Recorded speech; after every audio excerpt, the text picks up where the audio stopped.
नमस्कार, कल की तैयारी देख रहे हैं आप। मैं हूं आपके साथ प्रशांत पांडे। एक ऐसा शो जहां पर हम आने वाले बाजार की एडवांस में तैयारी आपकी कराते हैं।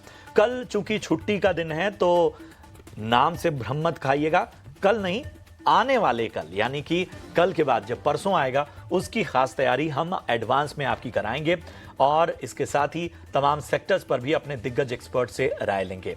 यही नहीं, इस शो में आप अपने सवाल भी हम तक पहुंचा सकते हैं, तो उन सवालों को भी हम शुक्रवार को जब आपसे मिलेंगे तब उसके जवाब लेंगे। जी हाँ, सबसे पहले आपको यूट्यूब पर अपना और अपने शहर का नाम लिखना है।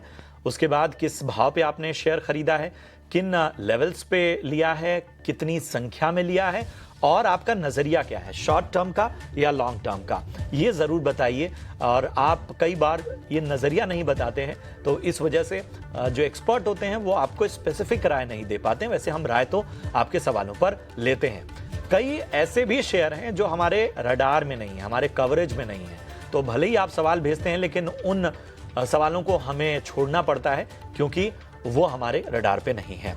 इसके अलावा बहुत सारे सेक्टर्स पर भी बात होगी और आज का दिन अगर हम बात करें तो जाहिर सी बात है कि आरबीआई की जो रेट कट की बात सामने आई उससे शुरुआत करते हैं और सबसे पहले तमाम जानकारियां आपको दे देते हैं। तो रेपो रेट में 0.25 यानी 0.25% की कटौती, जैसा कि अनुमान था वही हुआ इस बार और 6.25% से घटकर अब जो रेपो रेट है वो 6% पर आ गया है।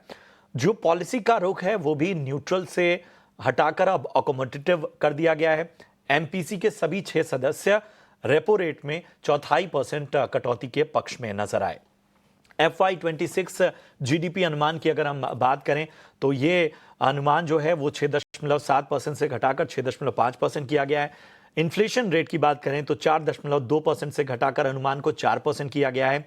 रिटेल महंगाई दर की अगर हम बात करें तो वो आपके सामने हमने रखी और ग्लोबल चुनौतियों के बावजूद देश के ग्रोथ में रिकवरी है। खाद्य महंगाई दर में सुधार देखने को मिला है। इस वजह से इन तमाम चीजों की जो कमेंट्री आई है ओवरऑल देखते हैं तो पॉजिटिव है। टैरिफ को लेकर भी बात की गई। चलिए इन सब के बीच में जरा बाजार पर अब निगाह डालते हैं। तो बाजार ने रिएक्ट कैसे किया वो जरा देखिए। तो लेवल्स आप देखिए, 22,400 के पास क्लोजिंग ली निफ्टी ने। जी हां, 22,400 के पास निफ्टी ने क्लोजिंग ली, लगभग 136 अंकों की गिरावट के साथ। बैंक निफ्टी जरा लेकर आइए। बैंक निफ्टी देखें तो यहां पर 270 अंकों की गिरावट हमें देखने को मिली और 50,250 के पास बैंक निफ्टी ने क्लोजिंग ली। अगर हम बात करें विक्स की तो ये यहां पर लगभग 0.5% के आसपास नजर आया वॉलेटिलिटी इंडेक्स। और साथ ही अगर हम बात करें निफ्टी के टॉप गेनर्स की तो नेस्ले लगभग 3.25% चढ़कर निफ्टी का टॉप गेनर बना। एचयूएल लगभग 2.5% चढ़कर बंद हुआ। टाटा कंज्यूमर लगभग 1.5%, टाइटन में लगभग 1.5% की तेजी दिखी। पावर ग्रिड, हीरो मोटो जैसे स्टॉक्स में भी तेजी देखने को मिली।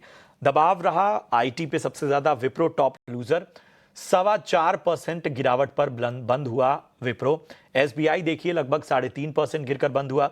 एलएनटी, टेक महिंद्रा और ट्रेंड जैसे शेयर 3 से 3.5% की गिरावट पर बंद हुए। एडवांस डिक्लाइन रेशियो मार्केट बंद होते तक कुछ खास अच्छा नहीं था। 926 शेयर मार्केट ब्रेथ में सिर्फ थे जो कि हरे निशान में नजर आए और 1,720 शेयर यानी 1720 शेयर ऐसे थे जो कि लाल निशान में कारोबार करते नजर आए। तो हमने स्पष्ट तौर पर आपको जानकारी दे दी बाजार की। अब चलिए अपने दोनों खास मेहमानों को शामिल करते हैं। हमारे साथ आज चर्चा में शामिल हो रहे हैं 5 पैसा कैपिटल के senior technical analyst Sachin Gupta और विमेन फ्रॉम मोतीलाल ओसवाल स्नेहा पोद्दार भी हमारे साथ इस वक्त जुड़ी हुई हैं। आप दोनों का बहुत बहुत स्वागत। सचिन, मैं आपके पास आना चाह रहा हूं। जाहिर सी बात है कि बाजार आज दबाव पर बंद हुए। अब कल तो छुट्टी है, शुक्रवार को जब वो बाजार में उतरे लोग वो किन लेवल्स का ध्यान रखें? Good afternoon Abhishek ji. Well, आज मार्केट में काफी बड़ा इवेंट था और उसको मार्केट उस बेसिस पे जो रिस्पॉन्ड मिलना चाहिए था वो नहीं मिला है। हो सकता है कि एक हॉलीडे मूड में मार्केट भी यहाँ पर नजर आया है, जिसके चलते हमने बहुत ज्यादा मोमेंटम्स मार्केट के अंदर नहीं देखे हैं।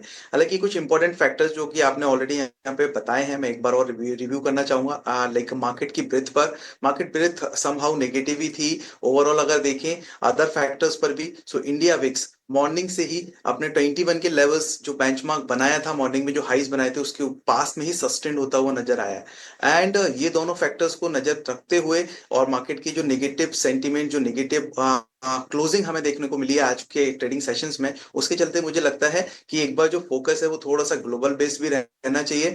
सो ग्लोबल मार्केट्स पर फोकस रखते हुए जो लेवल्स पर अगर हम आएंगे तो निफ्टी के अंदर इंपॉर्टेंट सपोर्ट लेवल्स जो है अभी के लिए वो 22,300 22,200 के बनते हुए नजर आ रहे हैं। मुझे लग रहा है अगर लाइक कमिंग सेशंस में मार्केट जब भी ओपन होता है फ्राइडे के ट्रेडिंग सेशंस में, तो इन पर्टिकुलर लेवल्स पर नजर रखना चाहिए। अगर 22,300 22,200 इसके ऊपर ही हम ओपन होते हैं तो फिर पॉसिबिलिटीज बनेगी 22,500 22,600 के लेवल्स को चेस करने की। वहीं अगर हम बैंक निफ्टी की बात करें तो बैंक निफ्टी में एक साइकोलॉजिकल सपोर्ट जिसको अच्छा रिस्पेक्ट आज के ट्रेडिंग सेशंस में भी जो है वो बैंक निफ्टी देता हुआ नजर आया है। वन प्रायर ट्रेडिंग सेशंस में भी हम देखेंगे तो एक 100 डीएमआर के आसपास के लेवल्स थे, लेवल्स बन रहे थे करीब 50,100 के, और 50,100 उसके ऊपर ही फाइनली बैंक निफ्टी की क्लोजिंग देखने को मिली है। सो अभी के लिए एक साइकोलॉजिकल सपोर्ट 50,000 और उसके नीचे 49,700। ओवरऑल अगर देखें तो एक रेंज में हम सपोर्ट्स यहाँ पर सजेस्ट करेंगे 49,700 टू 50,000। ये एक इमीडिएट सपोर्ट एरियाज नजर आ रहे हैं फॉर द बैंक निफ्टी। और अगर पॉसिबिलिटीज यही है कि अगर ये सपोर्ट्स ब्रेक नहीं होते हैं, इसके ऊपर ही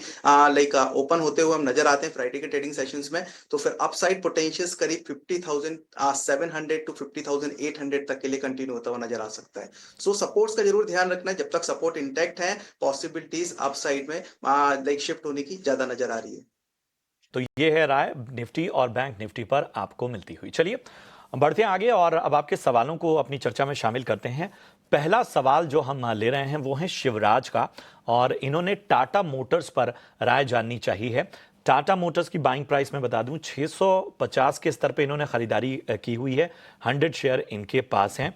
बताइए क्या करना चाहिए स्नेहा? प्रशांत बात कर रहा हूं। Good afternoon Prashant ji. Tata Motors पे मेरी सलाह रहेगी कि उन्हें एग्जिट कर देना चाहिए, या अगर वो लॉन्ग टर्म प्लेयर है उन्हें एक्चुअली पेशेंस रखना पड़ेगा और कम से कम 1 साल का समय देना पड़ेगा, बिकॉज अभी जो ग्लोबल स्थिति चल रही है उसमें टाटा मोटर्स को कई दिक्कतों का सामना करना पड़ेगा। इनफैक्ट रिसेंटली कंपनी ने यूएस को कार एक्सपोर्ट्स स्टॉप कर दिया है, एंड जब तक ये टैरिफ में क्लैरिटी नहीं इमर्ज हो जाती है तब कंपनी अपने स्ट्रैटेजीज को थोड़ा रिवर्क करेगी यहाँ पे। तो कुछ एटलीस्ट कुछ क्वार्टर्स का डेफिनेटली पेन है, तो या तो पेशेंटली होल्ड करे या फिर यहाँ इस लेवल पे एग्जिट कर जाए। ठीक है, तो ये है राय। आपको टाटा मोटर्स पर लंबी अवधि का नजरिया आपको रखना होगा, 1-1.5 साल का, तब जाकर यहां पर आपको रिकवरी नजर आएगी।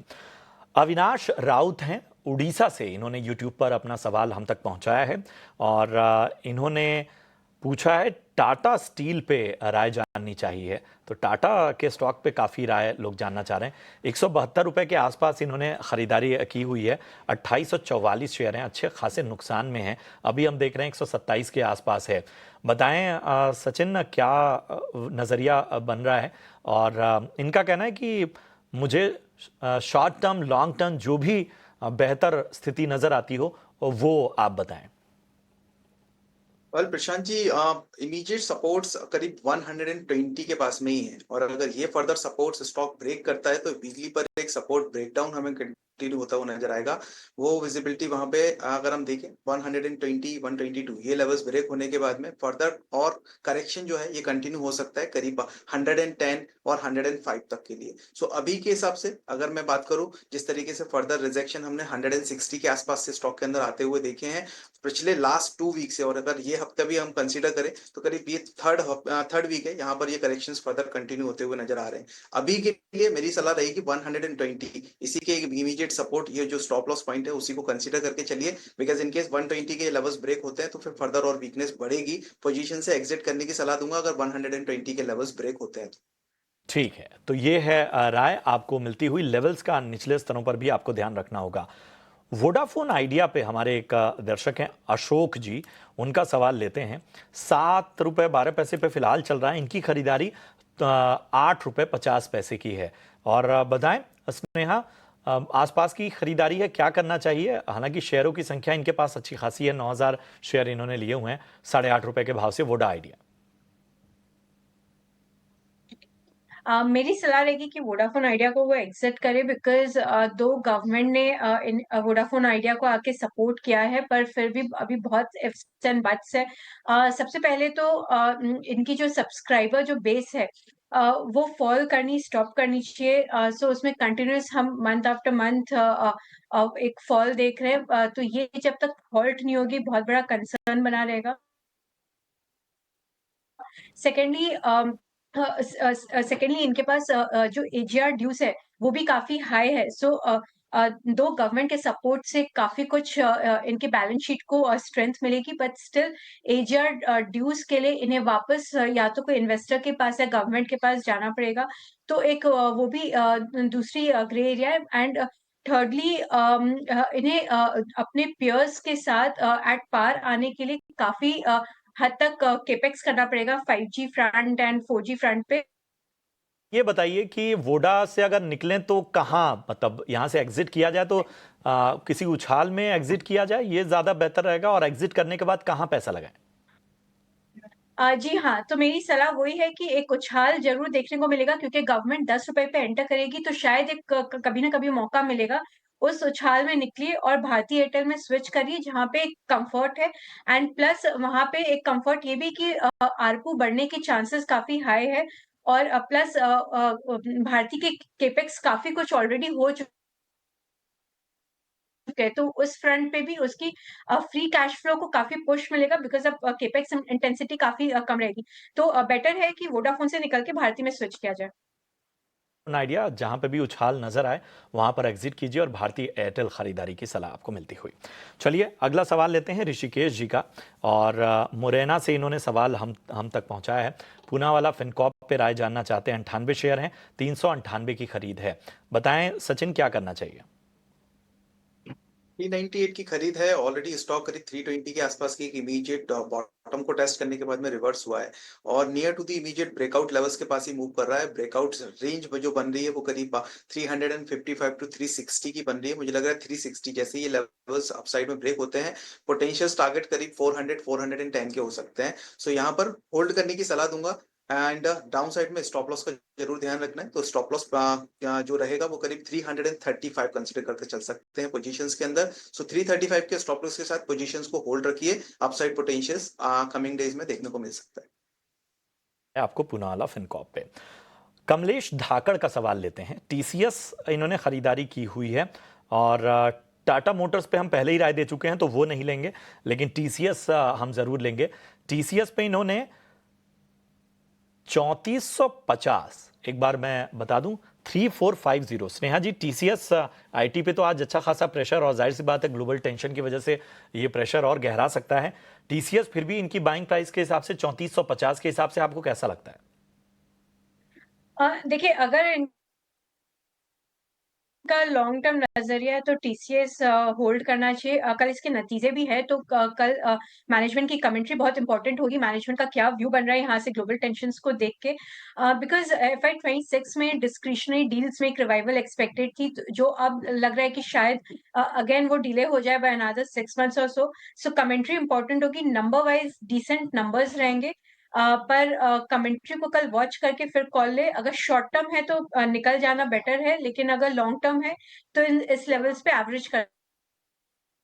पंकज गुप्ता का सवाल लेते हैं प्रयागराज से, और इन्होंने पूछा है जियो फाइनेंस पे, और 3000 जो हैं वो इनके पास क्वांटिटी है शेयर की, 225 के भाव पे लिया हुआ है। मानना पड़ेगा कि ये बहुत ठीक ठाक स्तरों पर बाइंग इन्होंने की हुई है इस बाजार में भी। तो सचिन जी, जियो फाइनेंस नजरिया इन्होंने नहीं कुछ बताया है, लेकिन 225 की बाइंग है, तो मैं मान के चल रहा हूं कि नियर टर्म आउटलुक ही जानना चाहते होंगे। बिल्कुल प्रशांत जी, काफी अच्छे लेवल्स पर लिया है। इवन हम बोलेंगे कि ऑलमोस्ट बॉटम के पास में ही जो है वो स्टॉक की बाइंग है। तो काफी अच्छे लेवल्स हैं ये। और पोजीशंस में बने रहने की सलाह दूंगा। स्टॉक जरूर एक रेंज में है 220 टू 230, ये एक 10 रुपीज की रेंज के बीच में जो अभी स्टॉक मूव करता हुआ नजर आ रहा है। मुझे लग रहा है हायर साइड में 230, जैसे ये लेवल्स ब्रेक होते हैं अप साइड में करीब 250 255 तक के टारगेट्स देखने को मिल सकते हैं। सो पोजीशंस में होल्ड रहने की सलाह रहेगी। डाउन साइड में स्टॉप लॉस का जरूर ध्यान रखना है, और स्टॉप लॉस इस केस में प्लेस करेंगे 198 का। सो 198 के स्टॉप लॉस के साथ बने रहिए। के स्टॉप लॉस के साथ बने रहने की सलाह। एक और सवाल लेते हैं शेखर का, पंजाब से इन्होंने सवाल पूछा है। अंबर एंटरप्राइजेज है इनके पास, 23 शेयर हैं, 7100 के प्राइस पे इन्होंने लिया है। 3 मंथ का नजरिया लेकर चल रहे हैं, चूंकि शॉर्ट टर्म का नजरिया है। तो सचिन, मैं आपके पास ही आना चाहूंगा। अंबर एंटरप्राइजेज 7100, 7100, बताइए।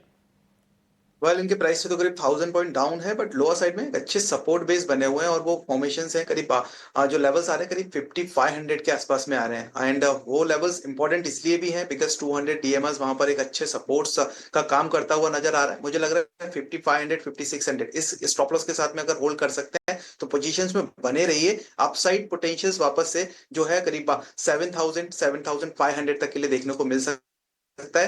7000 के आसपास अगर स्टॉक आता है वापस से रिव्यू करेंगे और फिर फर्दर टारगेट्स निकालेंगे, बट अभी के लिए स्टॉक में बने रहने की सलाह स्ट्रिक्टली स्टॉप लॉस के साथ में 5500 के। तो यहां पर आपको स्टॉप लॉस के साथ बने रहने की सलाह मिलती हुई। चलिए, इतने ही सवालों को हम शामिल कर पाएंगे, लेकिन आप अपने सवाल यूट्यूब पर कमेंट बॉक्स में डालिए। हम शुक्रवार को उन सवालों के जवाब देंगे। फिलहाल बढ़ते हैं अपने खास सेगमेंट वीआईपी शेयर्स की ओर।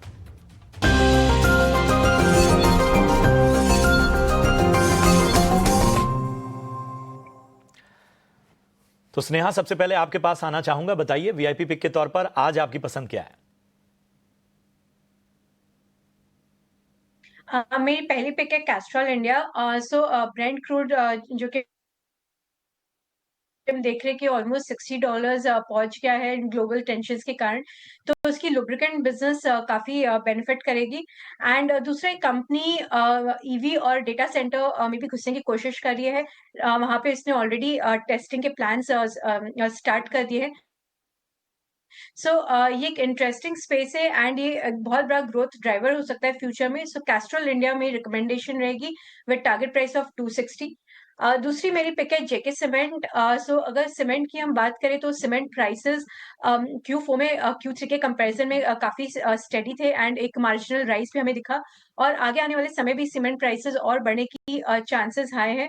एंड क्योंकि केपेक्स ऑलरेडी हम देखें कि एक स्लो पेस में रिवाइव होना स्टार्ट हो गया है, तो वॉल्यूम को भी था पुश मिलेगा।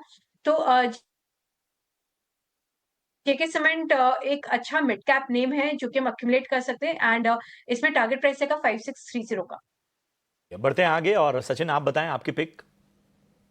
वेल मेरा यहाँ पर पिक रहेगा फर्टिलाइजर सेक्टर से दीपक फर्टिलाइजर के अंदर एक अच्छा स्पॉट आज के ट्रेडिंग सेशंस में कंटिन्यू होता हुआ देखा है, और नॉट इवन टुडे, अगर हम लास्ट पिछले 2 से 3 ट्रेडिंग सेशंस की भी बात करें तो एक लोअर साइड से अच्छी रिकवरी मूव कंटिन्यू होता हुआ नजर आया। ऑन दी हायर साइड में स्टॉक जो है थोड़ा सा कंसोलिडेशन फेज अभी कंटिन्यू करता हुआ नजर आ रहा है, बट मुझे लगता है ये कंसोलिडेशन के ब्रेकआउट्स जल्दी देखने को मिलेंगे। सो 1150 1155 इस रेंज में अगर स्टॉक प्राइसेस मिलते हैं तो डेफिनेटली बाइंग किया जा सकता है। लोअर साइड में स्टॉप लॉस 1120 का रहेगा, अपसाइड पोटेंशियल टारगेट 1200 तक देखने को मिल सकता है। आपने मैक्स फाइनेंशियल भेजा था पहले, क्या उस पर भी कुछ राय है जी, क्या? मेरा दूसरा कॉल एमएफएसएल पर ही है, और यहाँ पर ये कॉल एक्चुअली मैंने आपके चैनल के माध्यम से बीटीएसटी में भी रिकमेंड किया हुआ है, और अगर कोई बीटीएसटी में आज वो ट्रेड नहीं ले पाया, सो कमिंग डेज के में कमिंग ट्रेडिंग सेशंस में भी इस पर्टिकुलर स्टॉक के अंदर बाइंग किया जा सकता है। एमएफएसएल में भी बाइंग की एक अच्छी अपॉर्चुनिटीज नजर आ रही है। ओवरऑल स्टॉक देखें तो एक ट्रेंड लाइन ब्रेकआउट्स के बाद में अपसाइड में सस्टेन करता हुआ दिखाई दे रहा है। 1170 के आसपास के लेवल्स हैं, और अराउंड दैट लेवल से एक बार बाइंग किया जा सकता है। 1135 का एक स्टॉप लॉस मेंटेन करना रहेगा, अपसाइड में करीब 1230 1235 तक के टारगेट्स देखने को मिल सकते हैं। करेंगे सचिन, शुक्रिया करेंगे स्नेहा आप दोनों का हमें अपना कीमती समय देने के लिए और निवेशकों का मार्गदर्शन करने के लिए। फिलहाल कल की तैयारी शो में इतना ही, दीजिए इजाजत, लेकिन आप देखते रहिए 18 स्वदेश। नमस्कार।